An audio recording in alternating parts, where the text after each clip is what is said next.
broadly speaking, the notion that career development is essential is becoming more and more recognized.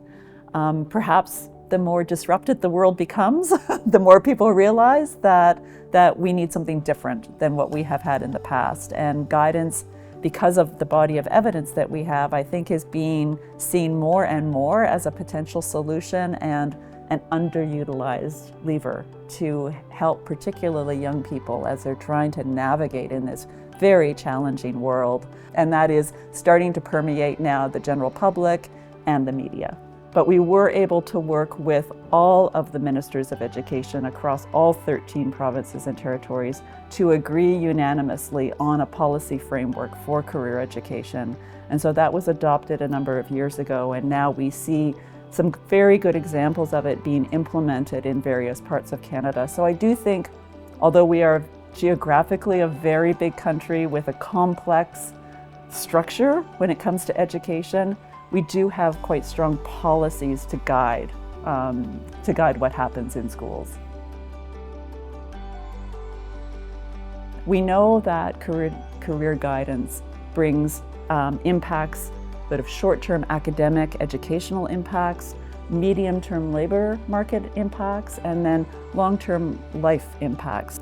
Even if you are a die-hard believer that education should be focused on academics and on the knowledge acquisition, even if that's what you believe, career guidance is a good investment because it actually serves almost like an amplifier or a jetpack to engage students in their learning. And we know that students who participate in guidance get better grades and persist longer. Obviously, we have a big body of evidence that talks about the labor market impacts. So people who access good career guidance are much more likely to enter the labor market and navigate across the labor market effectively.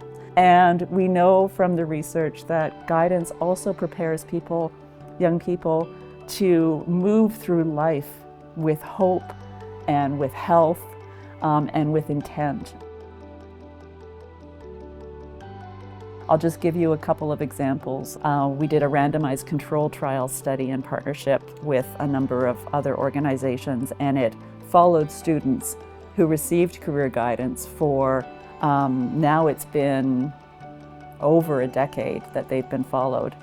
And what they're seeing is those students that received career guidance are making a significantly higher income than their counterparts who didn't receive it.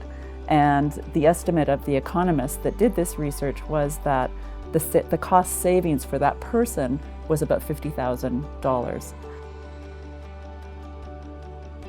Politicians for a very long time didn't really understand what career guidance was and certainly didn't understand the importance of it.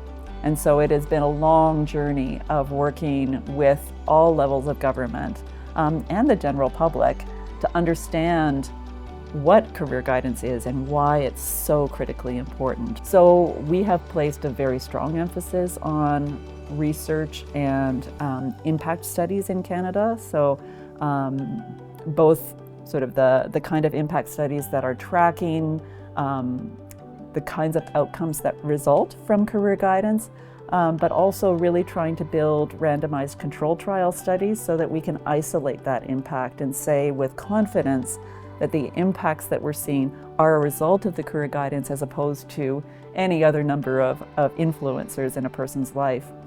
So those studies in particular have been very powerfully effective because we can say with rigor and complete confidence that the impacts that we see are the result of the guidance interventions.